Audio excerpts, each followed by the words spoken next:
성경 시편 91편 1절에는 지존자의 은밀한 곳에 거하는 자는 전능하신 자의 그늘 아래 거하리라는 말씀이 있습니다.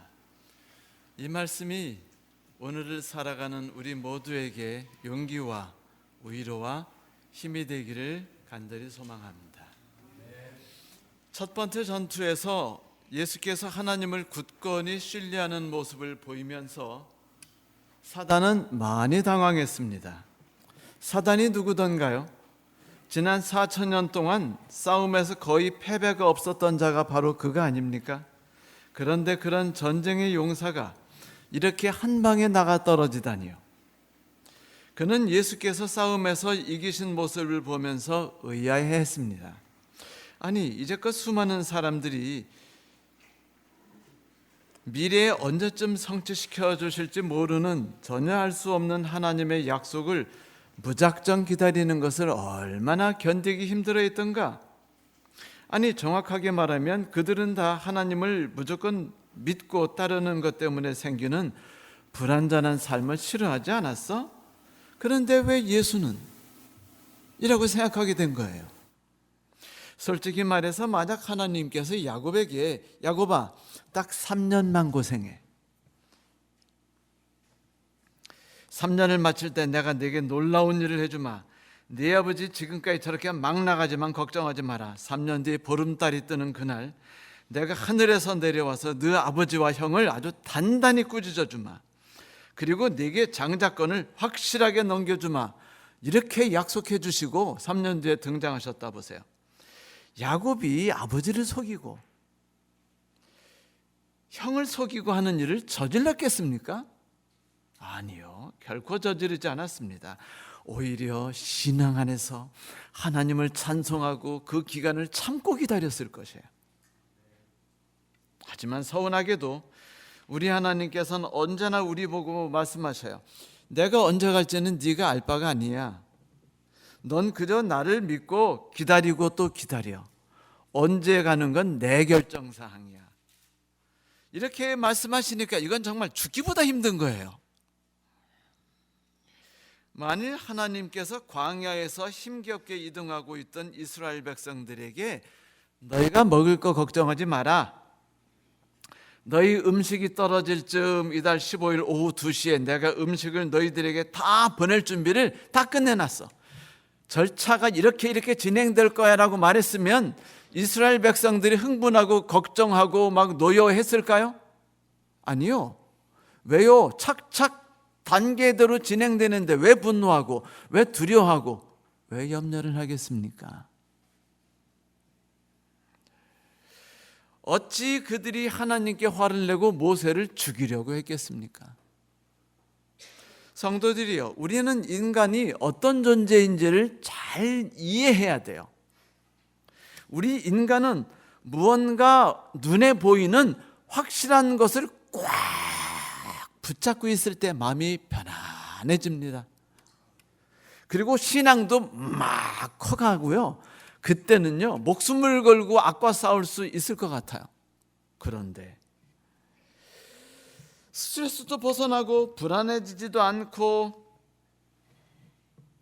할 텐데 왜 하나님께서는 친절하게 설명도 안 해주시고 그냥 무조건 믿으라라고 명령하신단 말입니까? 그러면은요 우리 인간은요 본능적으로 따르기 싫어져요. 그리고 속으로 우리가 이렇게 말하죠. 하나님께 감히 대들지 못하고, 친절도 배려도 없는 하나님, 아무리 갑질이라지만 이거 정말 견디기 힘든 횡포 아니야? 내 자존심이 이렇게 무너뜨리는 걸 하나님은 좋아하신단 말인가? 여러분, 그런 인간의 본성을 너무도 잘 알기 때문에 아주 쉽게 수천 년 동안 수억 명 이상을 만났지만 한 번도 지지 않고 싸움에서 다 승리한 게 사탄입니다. 그는 정말로 어이없이 예수께 패배를 당했어요. 그런데 만전만패, 억만전 억만승이 그냥 깨져버린 것이었어요. 일패가 생겼는데 정말로 당황했어요. 그래서 그가 마음을 추스르고 이제는 정말로 예수와의 싸움에서 질 수 없다라는 생각에 새로운 전략을 짜가지고 예수께 다시 돌아옵니다. 자, 성도 여러분, 사단은 이제 어떤 방법으로 예수를 공격하려고 할까요? 어쩌면 두 번째 공격도 우리 인간을 가장 쉽게 하나님에게서 떨어뜨리게 하는 그런 시험이겠죠. 그런 유혹이겠죠. 맞습니다. 사단은 우리 인간의 약점에 따라 다시 예수를 그대로 공격했어요. 성경 마태복음 4장은 그 순간을 이렇게 기록했습니다. 이에 마귀가 예수를 거룩한 성으로 데려다가 성전 꼭대기에 세우고 이르되 네가 만일 하나님의 아들이여든 뛰어내리라. 기록되었으되 그가 너를 위하여 그의 사자를 명하시리니 그들이 손으로 너를 받들어 발이 돌에 부딪히지 않게 하리로다 하였느니라. 성경 말씀 좋지 않아요? 하나님 믿으면 모든 화가 물러간다는 거예요. 하나님 믿으면 간절히 매달리고 기다리면 하나님이 복을 죄송합니다. 그냥 많이 내려 퍼부어 주신다고 말한 겁니다. 이 사단의 말을 알기 쉽게 풀어보면 이거예요. 예수요, 그대가 하나님을 의지하고 나가겠다고 아까 말씀하셨죠? 감동. 저 그 말 믿고 싶어요. 하지만 하나님이 정말 예수를 도와주실지 보호해 주시는지 정도는 사전에 조금 확인하고 나가셔야 하지 않겠습니까? 자, 이제 왕으로 이 세상에 적들과 싸우러 나가시기 전에 정말로 하나님께서 강하신 손으로 그들을 보호하실 수 있는지 그 능력을 한번 체크합시다. 성경을 보니까 하나님께서 너를 지켜 보호해 주겠노라 하셨으니 잘 됐네요. 이걸로 한번 시험해 봅시다. 내가 이제 그들을 아주 높은 곳, 인간이 올라갈 수 있는 최고의 높은 곳에 올라갈 수 있도록 도와주겠습니다. 으차! 이 정도면 됐죠? 높이도 적당하기는요. 거기서 기드론 골짜기까지 무려 735m 낭떠러집니다. 쳐다보면은요, 오금이 저려요. 저는요, 신기하게 절벽 모습을 텔레비전으로만 봐도 어떻게 되는 줄 아세요? 여기가 막 녹아내려요. 이상하게 텔레비전만 봐도 그런데 병인가요? 여러분 안 그러셔요? 다 그러셔요? 다행입니다. 넌 아니야? 모르겠어? 한번 경험해봐. 성전 꼭대기에 서서 뛰어내리면은요, 죽지 않을 사람은 전혀 없어요. 그리고 이렇게 말했습니다. 자, 뛰어내리세요. 하나님이 그들을 도와서 전사를 부르셔서 발이 돌에 부딪히지 않도록 해주실 겁니다.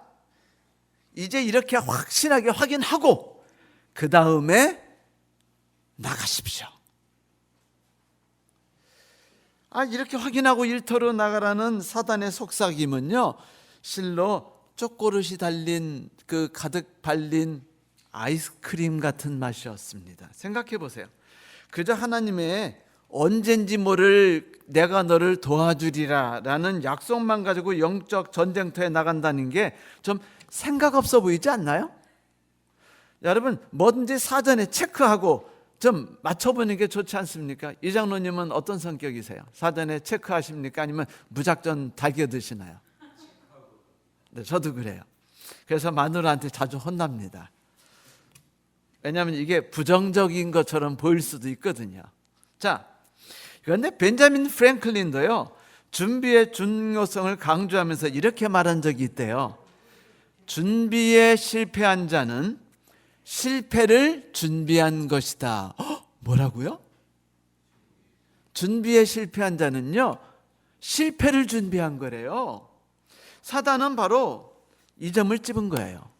자, 여러분, 준비 없이 가는 건요, 총 없이 전쟁터에 나가는 어리석은 우를 범하는 것과 같습니다. 제가 군에 있을 때 그 노리새 없는 총을 가지고 사격장에 나갔던 이야기 한번 해드린 적이 있었죠. 그때 느꼈던 당황함과 그 공포를 여러분 아실지 모르겠어요. 이제 구보할 때 총 무게를 빼려고 노리새를 다 뺐어요. 그리고 이제 가볍게 총을 들고 이제 10km 행군을 하고 돌아와서 깜빡 관물대에 넣어둔 놀이새를요 끼워 놓으라는 겁니다. 그런데 사격장을 가게 됐네요. 그래서 이제 아무 생각 없이 덜렁덜렁 총을 메고 사격장을 갔는데 딱 사수대에 앉아가지고 이제 사격하는 게 이제 한 30초 남았죠. 그리고 이제 하사관이 쫙 옆에 서 있는데 놀이새가 없는 거예요. 이 정도면은요 맞아 죽어요. 이 군인들이 제일 많이 고생하는 게 PRI라고 피가 나고 알이 배고 이가 갈린다는 곳이 있는데 그곳이 바로 사격장이거든요. 그런데 제가 얼굴이 하얘져 가지고 당황하니까 하사관이 찾아와서 무슨 일이냐고 살짝 묻길래 총에 놀이새가 없어요 그랬더니 이분이 하더니 자기 총을 딱 꺼내더니요 얼른 바꿔주더라고요. 그래서 제가 그 총 가지고 이건 이제 하늘을 날르지 않으면은요 그 10km 걸어가면서 오리걸음으로 가야 돼요. 그리고 저 군기교육 때 갈 수도 있어요. 그런데 다 때려 맞췄어요. 그 바람에 조용히 넘어갔습니다. 여러분 그때 사전에 제가 점검만 했어도요 제가 창피 안 당하고 주변의 간부들이 당황하지 않았을 거예요. 사단이 이 점을 집었다는 거예요. 사려 깊게 주의 기적과 주의 돌보심을 미리 좀 확인해 보고 나가면 안 됩니까? 어떻게 생각하세요? 사탄의 충고는 예수의 사업에 대한 진정한 염려와 관심을 보여주는 것처럼 보였어요. 하지만 사탄의 속삭임엔 달콤함 속에 치명적인 독이 들어 있었습니다. 만일 여러분 예수께서 사탄의 유혹의 말에 설깃해가지고 성전 꼭대기에서 하고 뛰어내렸다고 상상해 보세요. 어떤 일이 벌어질까요? 첫째, 예수께서는 하나님이 지구를 창조하셨을 때 만드셨던 규칙과 법도를 스스로 어기는 분이 되시는 거예요. 그건 마치 담배를 펴대면서 오 위대한 능력 있는 하나님, 주께서 저를 사랑하시니 간구하옵건대 저를 무서운 질병과 고통에서 벗어나게 해주세요라고 기도하는 것과 같아요. 그분이 창조주 하나님이시니까 그 정도는 적당히 좀 눈 감아주시고 뛰어내리는 게 어쨌든 간에 그냥 다음에 혼내드려도 확 받아주시는 거.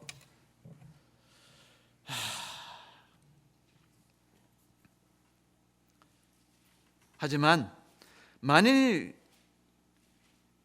예수께서 그렇게 함부로 행동하시는 하나님이셨으면 이 세상 살아가는 그 누가 그분이 세상을 심판하실 때 아멘 하고서 받아들일 수 있을까요? 그분이 법도와 규칙을 다 어기셨는데 말이죠. 그 무엇보다도 그분은 증거를 믿음보다 더 중히 여기는 사람이 됐을 거예요. 여기 이런 말이 있습니다. 증거를 찾는 것은 의심한다는 것을 자인하는 것이며 증거를 얻는 것은 믿음을 쓸데없는 것으로 만드는 것이다. 사단이 예수께 던진 유혹은 정말 달콤한 독이 있는 사탕이었어요. 그리고 얼마나 무서운 덫이었는지 모릅니다. 그런데 사단은요, 이 견디기 어려운 유혹에 또 하나의 덫을 깔아놨습니다. 생각한데 필경 성전 밑에는 지금 어떤 분위기일까요? 네? 사람들이 득실득실하지 않겠어요? 만일 예수께서 성전 꼭대기에서 팍 뛰어내리면은 밑에서 막 그냥 섬기는 수많은 사람들이 어떻게 하겠어요, 여러분? 하다가 하나님이 도우셨다는 거 보면은 막 박수를 치고 막 할렐루야 그러면서 막 울고 하나님이 나타나셨다고 그러고 하겠어요, 안 하겠습니까? 하겠죠. 전혀 다침 없이 멋지게 착지하시고 천사들이 좌우에 딱 나타나 보호하는 모습을 보면은요, 어떤 일이 일어날지 상상할 수 있습니다. 우선 모든 사람이 만세를 부르고 하나님을 찬양하고 새로운 왕을 무조건 경배할 준비를 다 갖춰 놓을 거예요. 그러면 하나님께서, 예수께서 이 땅에서 당신의 일을 하실 때 일이 쉬워지겠어요? 힘들어지겠어요? 쉬워져요. 사단이 이렇게 꼬시는데 예수님이 넘어가고 싶은 생각이 막 들까요? 안 들까요? 들겠죠. 그런데 여러분 잊지 마십시오. 기적을 통해 얻은 인기가 얼마나 우스운지 아세요? 그거는 마치 손에 가득 담긴 모래와 같아서 잠시 후면 다 손가락으로 빠져서 땅바닥으로 떨어져 버립니다. 아주 우스꽝스러운 일이 곧 벌어지는데 사람들이 예수께 와서 이렇게 말할 거예요. 예수님, 이번 달엔 지난달보다 좀 더 센 기적을 베풀어 주세요. 왜냐하면 이 침도 마사지도 한 번에 할 땐 시원한데 좀 있으면 더 세게 받아야 되거든요. 우리 집에 밀가루와 기름이 다 떨어졌어요. 예, 뭐라고요? 더 이상 못 해주신다고요? 그런 일이 어디 있어요? 저 집엔 더 큰 거 해주셨는데 저를 완전히 무시하시는 건가요? 이제 하나님 당신을 신뢰하고 싶지도 않고 당신이 알고 보니 이 세상에서 가장 악한 분처럼 느껴집니다. 섭섭합니다. 그리고 떠날 수 있는 거예요. 실제로 이런 일이 수없이 일어나는 것을 우리는 살아가면서 보고 있어요. 목사님들이 성도들을 이렇게 여러 번 도와주다가 큰일을 닥쳤는데 그게 뭐냐면 왜 저 집사님은 도와주고 나는 안 도와주냐고 나한테도 돈 달라고 그래가지고 교회 가요 박살이 났어요.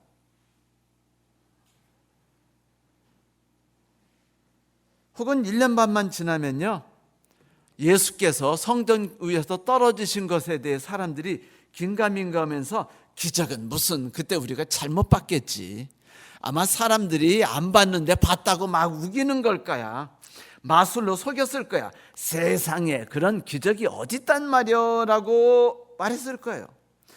슬프게도 기적이라는 거는요 마약과 같아서 쉬지 않고 기적이 연이어 오지 않으면은요 기적에 의존해서 얻은 인기나 영광이나 권력은 점점 기적을 남발하지 않으면 지속될 수 없어요. 만족을 줄 수도 없습니다.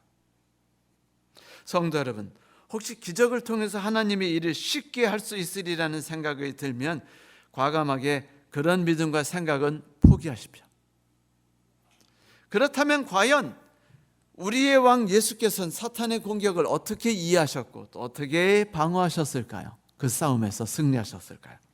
마태복음 4장 7절을 보면 예수께서 사탄에게 이렇게 말씀하시는 걸 볼 수 있습니다. 또 성경에 이르기를 주 너희 하나님을 시험하지 말라 하였다. 그런데 놀라웠게도 이 예수님의 말씀은 신명기에 나오는 모세의 말씀을 지난번처럼 또다시 이용하신 것이었어요. 여러분, 예수께서 뭔가 말씀하시면 이전에 있는 어떤 사건을 통해서 말씀을 전달하려는 거죠. 첫 번째 시험에서 분명히 그러셨죠. 두 번째 시험도 마찬가지입니다. 이 말씀은 성경 신명기 6장 16절에 있는 말씀의 일부분이었어요. 그 말씀을 다 읽어드릴게요. 당신들이 마사에서 시험한 것처럼 주 너희 하나님을 시험하시면 안 됩니다. 뭐라고요? 마사에서 하나님을 시험한 것처럼 시험하지 마십시오라고 말한 겁니다. 예수께서 사탄에게 주 너희 하나님을 시험하지 말라는 게 그냥 주 하나님을 시험하지 말라는 게 아니에요. 마사에서 주를 시험하신 것 같은 방식의 신앙의 삶을 살아가지 말아야 될 것이며 나도 그렇게 살아갈 것이라고 말씀하신 것이었습니다. 이 호소 역시 모세가 이제 가나안을 앞에 둔 이스라엘 백성들이 긴장과 흥분이 돼가지고 있는 그 모압 평지에서 온 이스라엘 백성을 다 모아놓고 하신 마지막 권고였습니다. 이스라엘 백성들이 콧노래를 부르고 광야를 지나가던 중 그들이 이집트에서 가져왔던 물이 거의 다 떨어졌다는 것을 알아차리게 됩니다. 세수할 물이나 샤워할 물까지는 바라지 않았어요. 그렇게 말하죠. 저 그리스도인입니다. 그렇게 이기적이지 않고요. 그렇게 욕심이 많지는 않아요. 하지만 좀 몇 억 정도는 하나님 주셔야지 않아요? 생활비가 하나님께서 세상 사람들이 말하시는데 300만 원이 있어야 살아간다는데 하나님 250만, 300까지는 바라지 않습니다. 250 정도는 해주셔야지 않나요? 그들은요, 그래요, 샤워할 물까지는 바라지 않았어요. 최소한도 죽지 않을 만큼 물이 있어야지 않느냐, 그것도 내가 염려하지 않게 미리 하나님이 떨어지기 전에 미리 딱 하늘에서 내려와서 준비해 놓으셔야지 않느냐라는 거예요.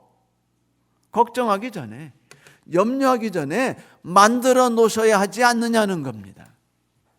하나님이 자신들을 돌보실 능력이 있는지 아니면 그럴 의향이 있으신지 그들이 의심하기 시작했어요. 모든 것이 끝났다고 생각했어요. 물이 떨어지면서 그들이 뭐라고 말했는 줄 아세요? 자기들은 불행하대요. 아니, 언제는 막 그 이집트에서 재앙, 열재앙 내리고 홍해 갈라지고 막 그러니까 막 만세를 부르면서 하나님을 막 찬양하고 주 너희 하나님만 찬양하자 그러고 에집트 놈들 뭐 나쁜 놈들 망한 게 당연하다고 노래 부르던 친구들이 뭐래요? 하나님 만난 게 억울하대요. 이집트로 돌아가겠답니다. 내가 예수를 믿고 득을 본 게 없대요. 시련은 시련대로 오고 고통은 고통대로 더 오고 있답니다. 그러니 돌아가겠대요. 믿기 전으로.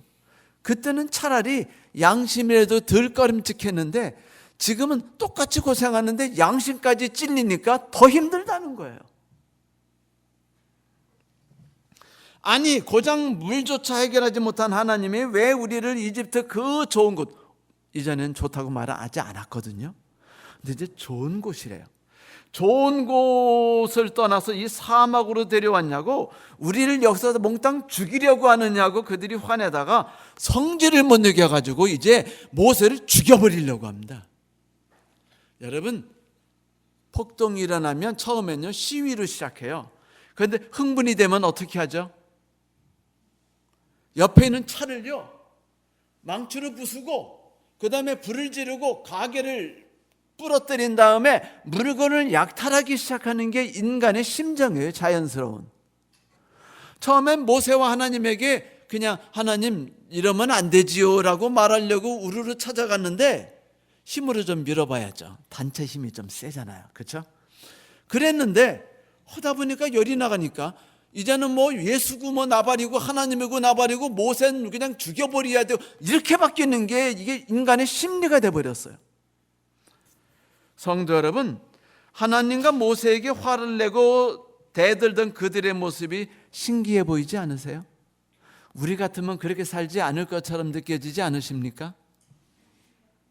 전에 보았고 경험했던 엄청난 기적들이 그들이 지금 목말라 죽지도 않았는데 죽을 것 같다고 미리 짐작하고 고민하고 분노하는 그들이 참 신기하고 놀랍지 않으세요? 하지만 여러분, 언제나 증거를 통해서 믿는 신앙은 신앙이 아닙니다. 그것은 그 불길을 지속시켜주는 불쏘시개가 사라지는 순간에 사라져버리는 가짜 신앙이에요. 슬프게도 수많은 기적들인 그들이 하나님을 진정으로 신뢰하도록 하는데 눈꼽만치도 도움을 주지 못했어요. 신기하게도. 단 하루만 어려운 삶을 살기만 하면 이제까지 내가 하나님 안에서 받았던 모든 은혜가 싹 잊어버려집니다. 조금만 어려운 삶이 나를 찾아온다 싶으면 이상하게 분노하게 되고요. 하나님 믿는 거에 대해서 지쳤다는 생각이 들고 모든 것을 그냥 손에 놔버리는 게 이상한 게 인간의 심리예요. 여러분, 시간을 내서 한번 나의 삶을 돌이켜보지 않으시겠습니까?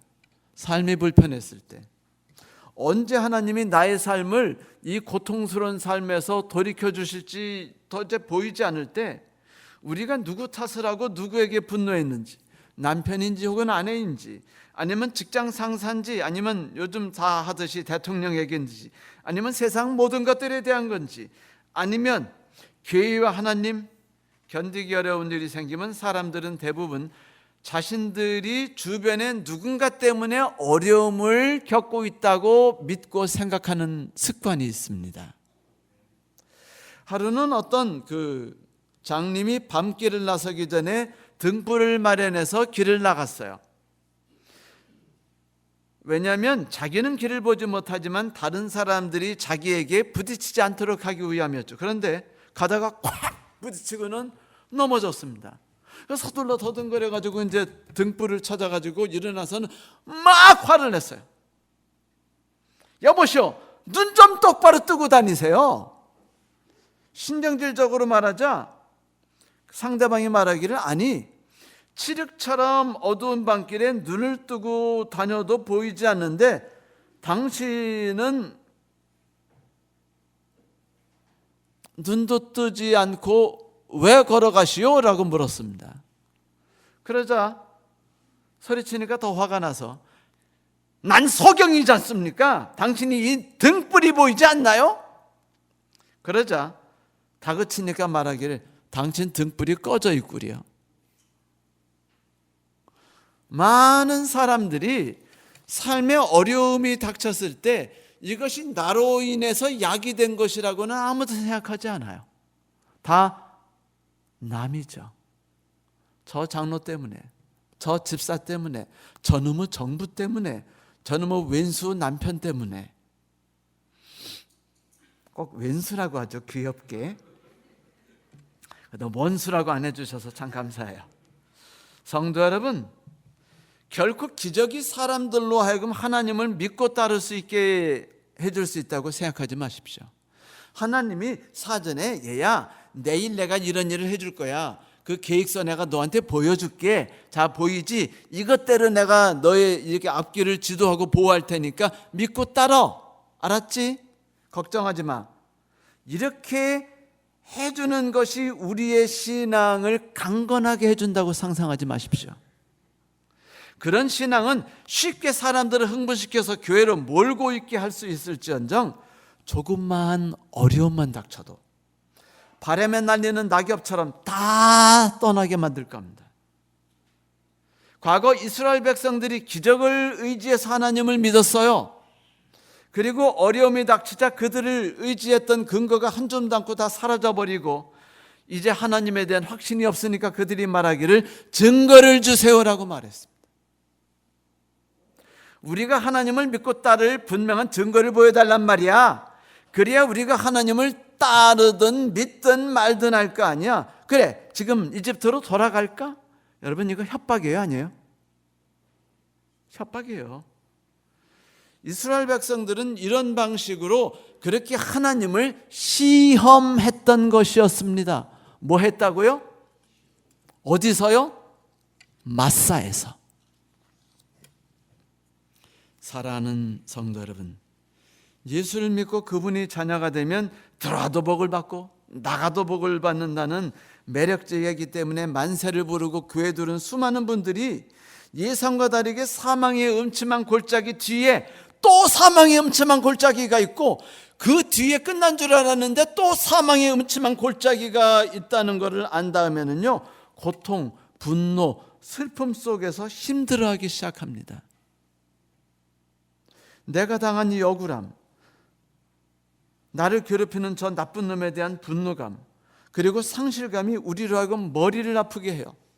살이 빠지게 하고요, 급격히 체중이 불어나게 합니다. 왜냐하면 단 거를 막 먹어댔거든요. 왼수야 먹어라 그러면 물러나라고. 기쁨이 사라져요. 하나님이 그 골짜기 안으로 좀 더 이끌고 가시기만 하면 막 갑자기 머리가 아프고 잠이 안 오고 우울증이 생겨나가는 겁니다. 하나님이 무서워서 당신의 성도들을요, 사망의 음침한 골짜기로 데리고 들어가는 게 노이로제가 걸릴 판이에요.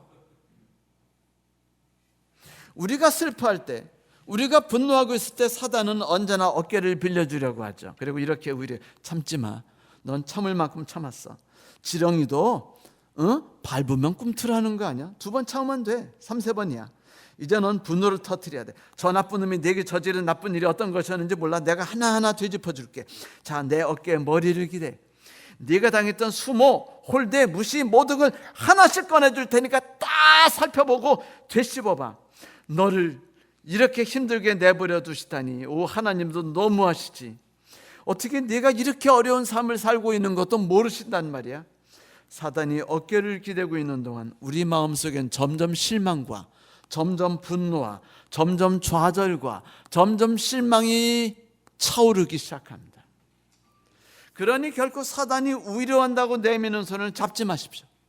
덜컥 잡는 순간 그 손은 우리를 이끌어서 더 큰 분노와 더 큰 슬픔과 더 큰 절망을 안겨줄 것이기 때문이죠. 자, 그렇다면 사망의 음침한 골짜기는 무엇인가? 여기 한 아빠가 어린 딸을 안아가지고 공중으로 확 던져버렸다고 상상해 보세요, 여러분. 딸이 신이 나서 웃고 까르르거립니다. 제가 어젯밤에 카톡을 받아가지고 아침에 일어나서 봤더니 뭐랬냐 해서 저 밤새 뒹굴었습니다. 그래서 이게 무슨 말이야? 그리고 앞으로 쭉쭉쭉쭉 올라가 봤더니 뭐랬냐면 밤새 딸을 던져주느라고요.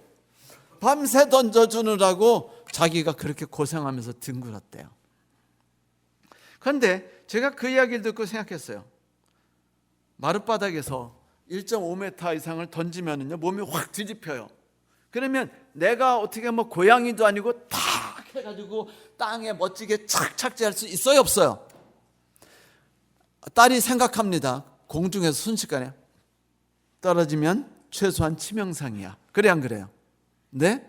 그 순간 아버지가 나를 돌보지 안 잡으면 어떻게 하지? 두려움이 떠올라요, 안 떠올라요? 여러분, 몸이 정상이 아니에요. 다리부터 딱 안전하게 서 있는 게 아닙니다. 공중에 지금 이상한 자세로 지금 있어요. 여러분, 이런 아주 완전히 불편하고도 생경한 환경에 자신이 처해 있는데 아이가요, 그 공중에서 무서워하질 않아요. 그리고 오히려 까르르거리면서 시간을 즐기곤 뭐래요? 또 아빠한테? 아빠, 또 해줘.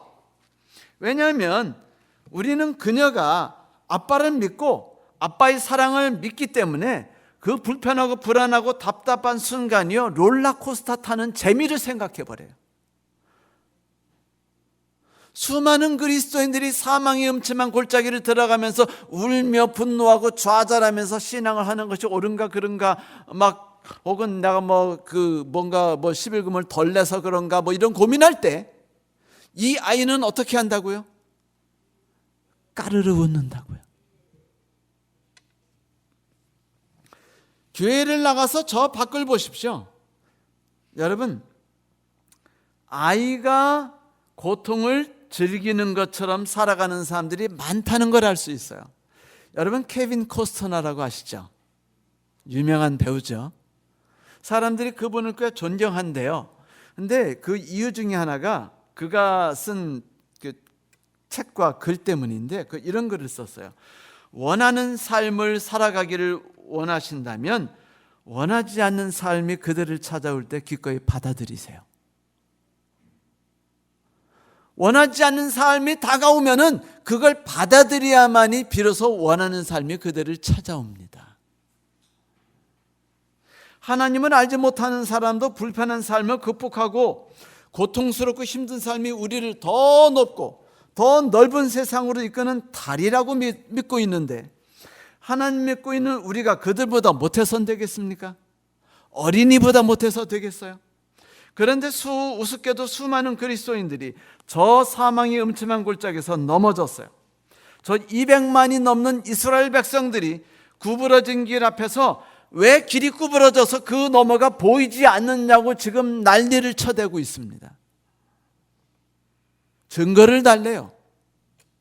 모세 하나님을 원망했습니다. 이집트로 돌아가겠노라고 소리를 질렀어요. 성도 여러분, 아주 불편하고 힘든 환경이 오면은요 거기에 몰두하지 마세요. 그렇게 되면 이스라엘 백성처럼 우리의 인생이 불행해지기 시작합니다. 오히려 어린 양처럼 목자이신 하나님의 양을 바라보는 최고의 기회라고 생각하세요. 얼마나 멋져요. 공중을 떴어요. 날랐어요. 지금 내 힘으로 어떻게 할 수 없어요. 그런데 뭐가 예상돼요? 하나님이 기적과 같이 나를 안아주실 게 기대됩니다. 그리고 내 눈은 그걸 바라보기 시작합니다. 그러면 절망감 대신에 희망감이, 적대감이나 분노감 대신 감사함과 여유롭게 앞날을 기다릴 수 있는 마음이, 슬픔 대신에 용기가 생기지 않겠습니까? 어떻게 하시겠어요?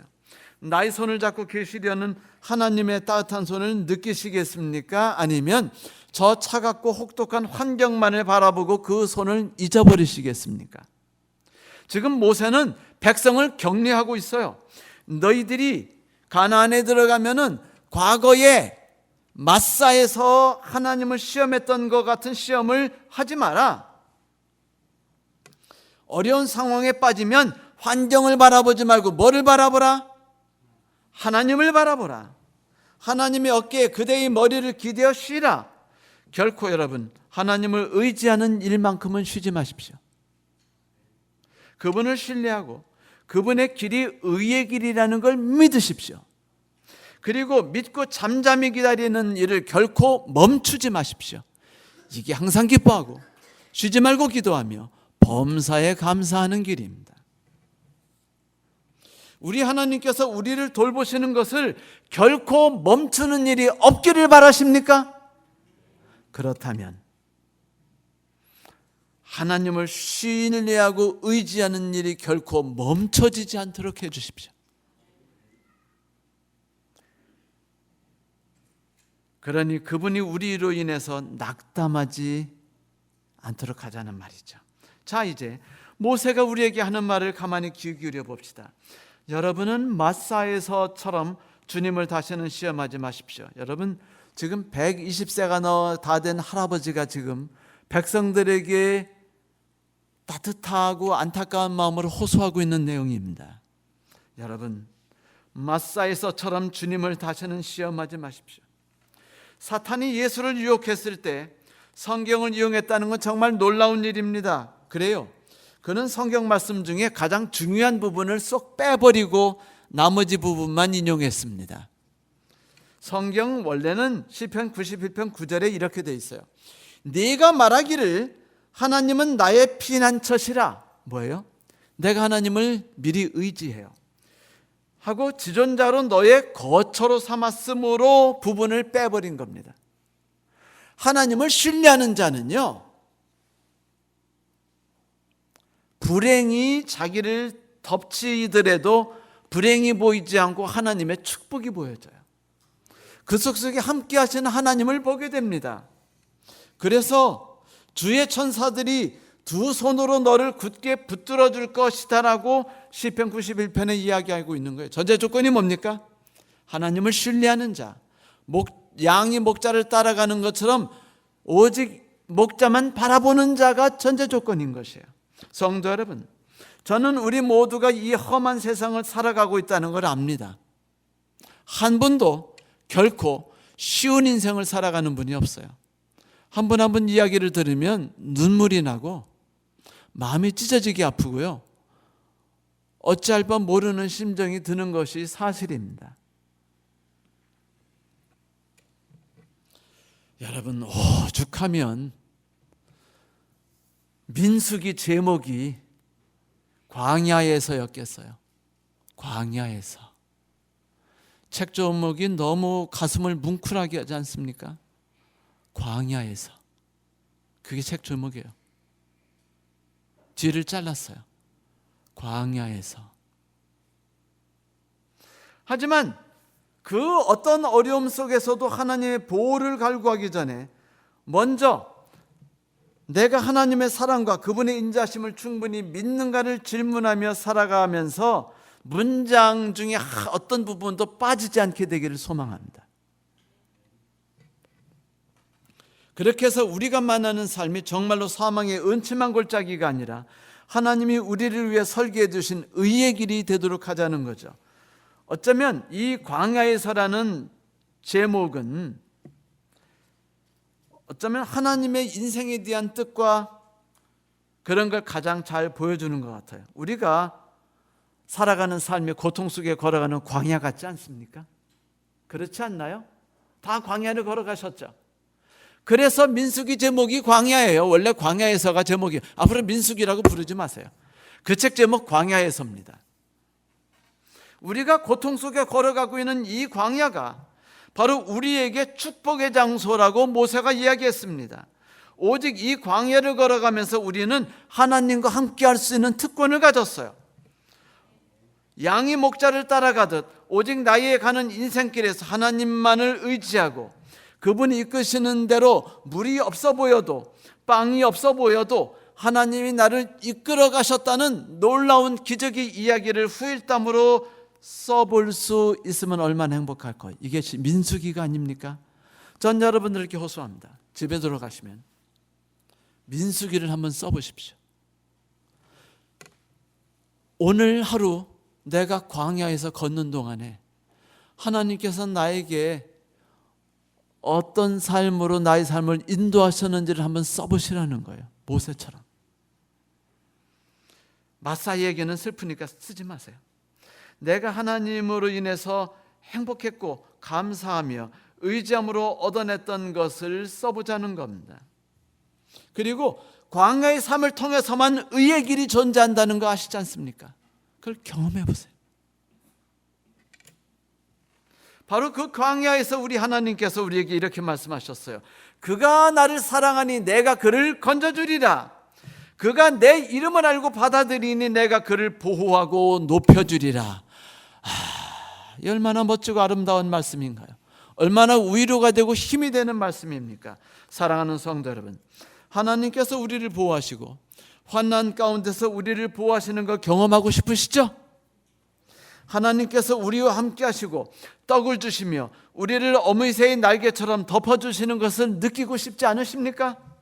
그렇다면 먼저 광야에서 하나님을 의지하는 법을 배울 수 있게 되었으니 나를 광야로 이끄신 하나님을 감사하십시오. 물이 다 떨어져 가는 것을 인해서 감사하십시오. 롤러코스터 한번 멋지게 타보는 겁니다. 성도 여러분, 우리 하나님께서 지금부터 3,500년 전에 이스라엘 백성을 광야로 이끌어서 당신의 백성이 스스로를 낮추어서 하나님 앞에서 겸비하게 되어서 그분의 능력을 충분히 경험하고 맛보도록 해주셨습니다.